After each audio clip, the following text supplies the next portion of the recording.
आज 16 नवंबर है और हम आज के दिन यूनेस्को के बारे में पढ़ेंगे, क्योंकि 16 नवंबर 1945 को यूनेस्को की स्थापना की गई थी। यूनेस्को अर्थात United Nation educational, scientific and cultural organisation, जिसका हिंदी में हम बोलेंगे संयुक्त राष्ट्र शैक्षिक, उसके पश्चात सांस्कृतिक और वैज्ञानिक संगठन, संयुक्त राष्ट्र शैक्षिक, वैज्ञानिक एवं सांस्कृतिक संगठन। इस यूनेस्को को स्थापित करने का सबसे मेन उद्देश्य था शिक्षा, विज्ञान और संस्कृति के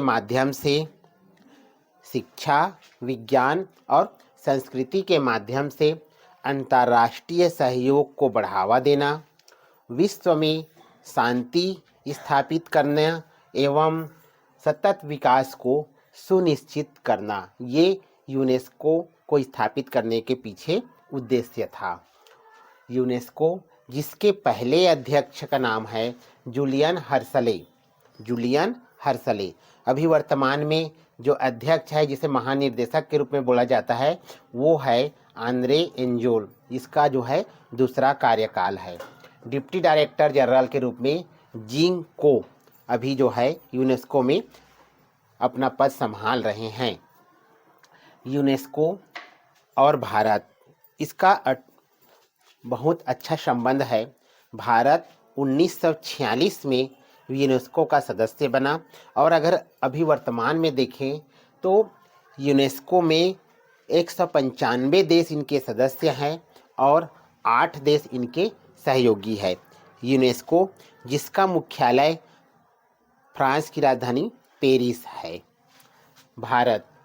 भारत जो है यूनेस्को का सदस्य है और हर सदस्य देशों के बीच में उनका एक कार्यालय होता है, एक संस्थान होता है, जिससे आसपास के देशों को कंट्रोल किया जाता है, उसके अंदर रखा जाता है। तो यहाँ पर भारत में जो है भारतीय राष्ट्रीय आयोग INCCU है और इनका मुख्यालय दिल्ली है और दिल्ली क्लस्टर आसपास के हमसे जुड़े हुए 11 देशों को जो है वो कंट्रोल करता है, उसकी जानकारी रखता है, जिनमें Afghanistan, Bangladesh, Bhutan, Bharat, Iran, Maldives, Mongolia, Myanmar, Nepal, Pakistan और श्रीलंका है।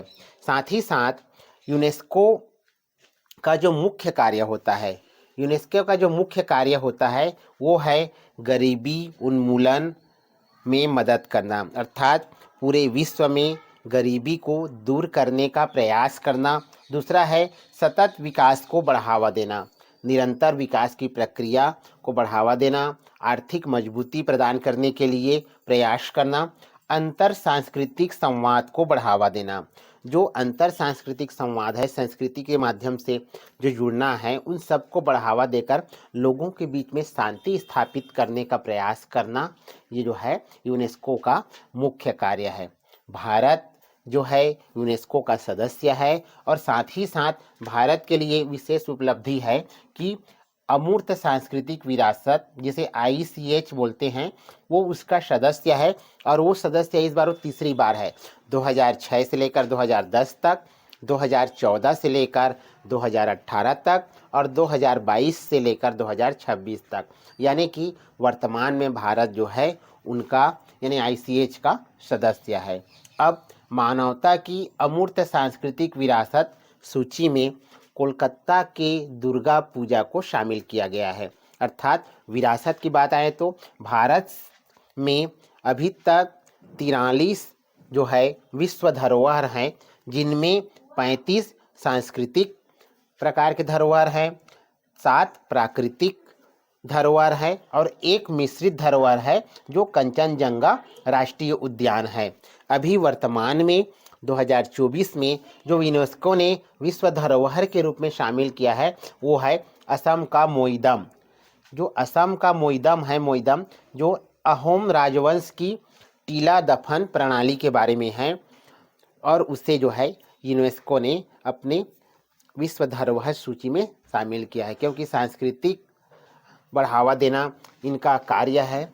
और इस तरह से भारत में अब तक केवल 43 जो स्थान हैं उसको विश्व सूची में, विश्व धरोहर सूची में शामिल किया गया है।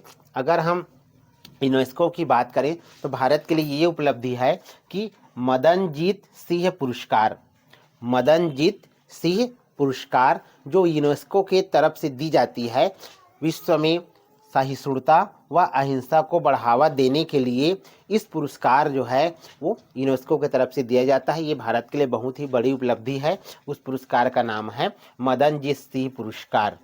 साथ ही साथ यूनेस्को एक संयुक्त राष्ट्र का एक संगठन के रूप में है, एक संगठन है जिसके द्वारा विश्व में शिक्षा को बढ़ावा दिया जाता है, विश्व में विज्ञान को बढ़ावा दिया जाता है, विश्व में सांस्कृतिक को बढ़ावा दिया जाता है और इन्हीं को बढ़ावा देते हुए एक दूसरे को समायोजित करते हुए विश्व में शांति स्थापना करना और सतत विकास की प्रक्रिया की ओर बढ़ना ही यूनेस्को का मुख्य उद्देश्य है। आप इन्हें अधिक से अधिक लोगों तक शेयर करें और मेरे मंजिल गुरुकुल को सब्सक्राइब करें। धन्यवाद।